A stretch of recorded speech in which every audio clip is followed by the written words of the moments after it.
Hello, I'm Mark. I'm busy. And I'm Patrick. And today we're going to talk about maybe a new car coming back to Europe. But we'll see after Casey rolls the title credit.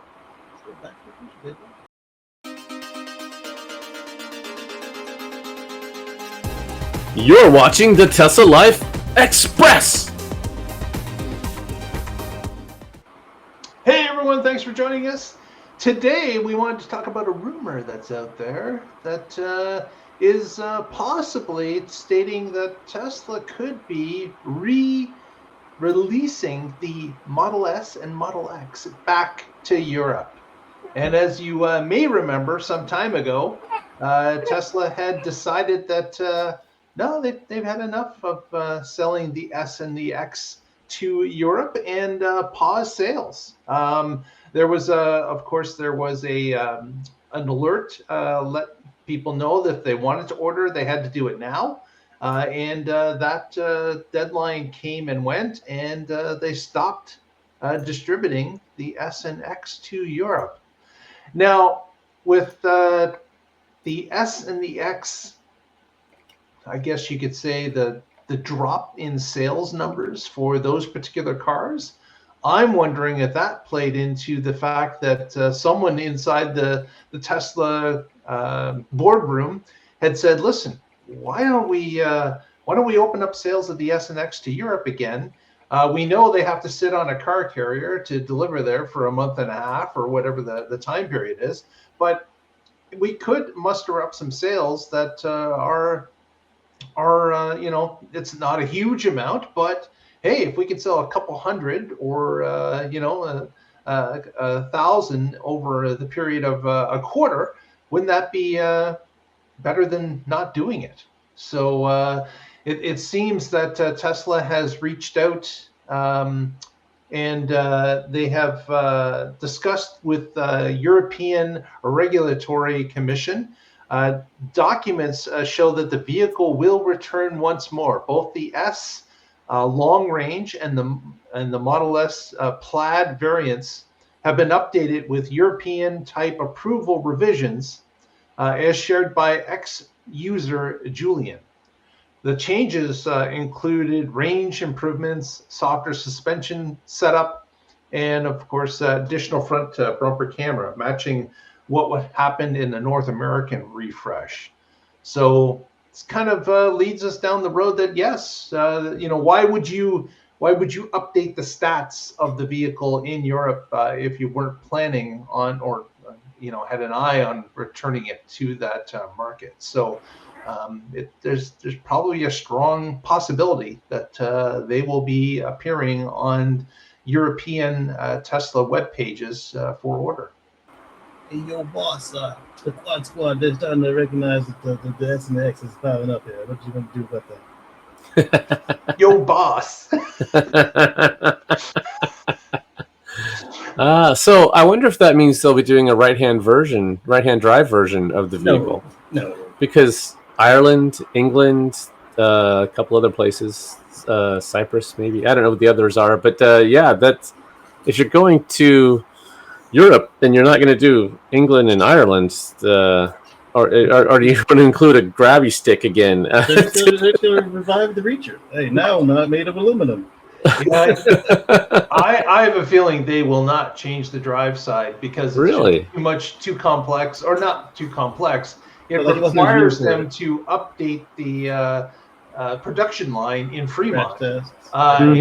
And like as Casey mentioned, there's since it's a new car at that point, they have to go through all the regulatory commission about being a brand new car. Maybe do some more crash tests. Yeah, exactly.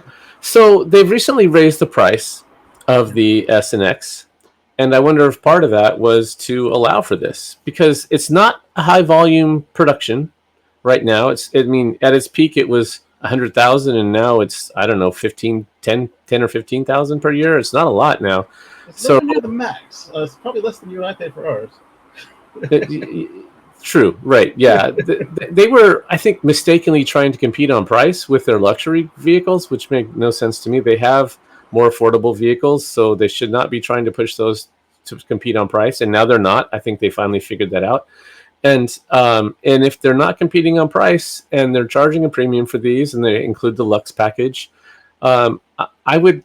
Okay, so you guys say no and I say yes, and we'll find out. How about that? Let's just leave it at that. I'm trying to bolster my side of it, but let's just see. We're not going to believe you regardless, so you may as well stop now. Yeah, exactly. Until you're proven right, it's just not going to matter. I want to know what the viewers think. Tell us in the chat. Will there be a right-hand drive version of this? And we'll give it till the middle of next year. Okay, or until somebody gets a splash out.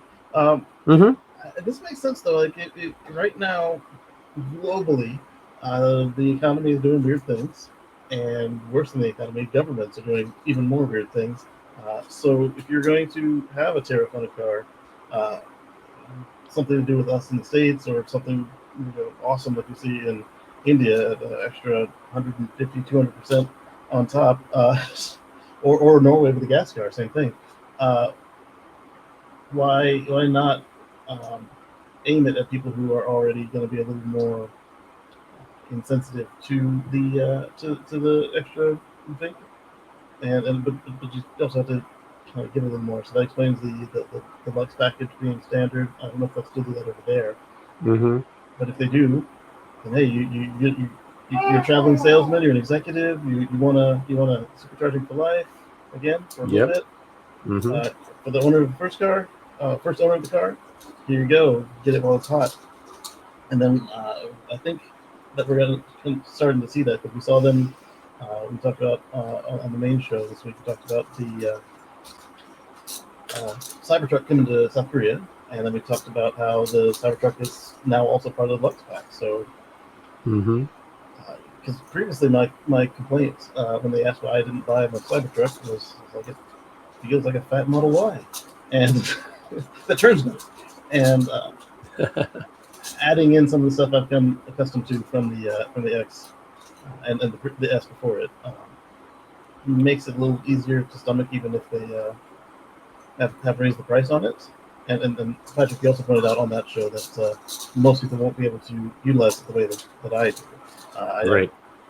I'm about 30 to 50% supercharged every year, and wow. And I do a lot of towing, and then of course my first year in Virginia we were like 90% supercharged, because they promised us charging in the parking garage that wasn't there.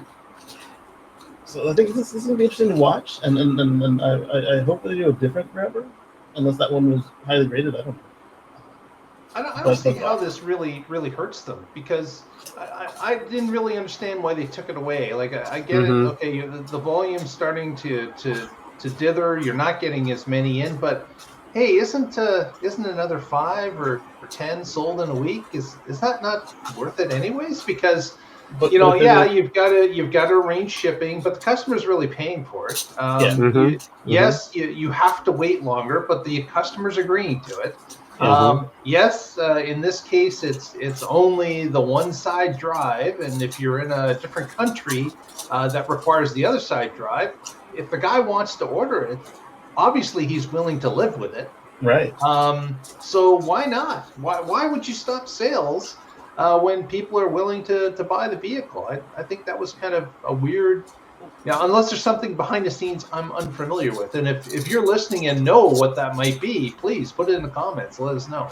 I'm wondering if perhaps maybe they saw they were going to sell all of the ones in the U.S., because they did lower the price of the X to fit in the tax credit, and they knew that Elon was pushing for regime change, and that new regime was not into EVs, and they were really into taxes and stuff. So. Do you want to have a bunch of $80,000 to $100,000 cars in transit to land, whenever, in the middle of all that? And so now it's a little more stable, and then the tax credit's gone, so you're not trying to hold any for the U.S. They're still only making the 5,000 a week, because they have 2 lines that can each make 5,000. A month. Each 2 lines, but they're all making on the single line, not on both lines. So. That's why it's in the other with Cybertruck. Yeah, maybe that in transit and doubling the cost, and then having to juggle the balls to please a customer that was caught in the middle of this as well. Maybe. But I think it's a good move to bring it back. So Yeah, definitely. So, Cybertruck is by wire. SNX still aren't. If they go by wire before the thing comes back, Patrick, then you would be 100% right. Right. Yes. And Lars Moravi talked, I don't know which podcast he was on. He was on somebody's show and he was talking about how they have big plans for a refresh of the SNX. And then we got this minor little refresh. And I'm like, well, that's not 48 volt and steer by wire and all these other cool things that we already know they have in the Cybertruck. So I think there's another update coming for the SNX, and that it will enable the steer on the other side. You might be right, because the perfect time to hide all these cars from the Quad Squad is on a covered ship. And the way Tesla works with these particular cars, they've looked almost identical since 2012 and 2016, respectively. This could be that. Don't hold us to that, but this would be the perfect way to hide that. Yeah, that's speculation, but it makes sense. Absolutely. I like the steer by wire, allowing you to put the steering wheel on the opposite side with really no magic required. It's all the work's already been done. Yeah. So that would be interesting too. Well, let's turn it on to our viewers. What do you think? Is this the good move? Is this what do you think Tesla's holding back? Is there going to be a surprise with the S and the X? Is there going to be some changes to the lineup? What do you think? Put it in the comments. We'd love to hear from you. And before we head out, we'll ask for some shout outs from Casey first. What do you got for us? Yeah. It's a new week. If you like these, turn on the bell, because you never know when we might have another one.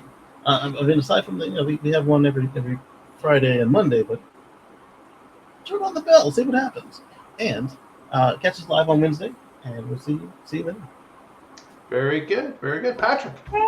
As always, with the Oregon Electric Vehicle Association, you can find us at oeva.org, and I blog occasionally at carswithcords.net, where I write about my future free from fossil fuels. Thanks. Very good. Thanks, everyone, for joining us. And, of course, if you want to check out what's happening between shows, you can follow us on our X feed at The Tesla Life. Tune in next time, and together we'll find out what's happening in the Tesla Life.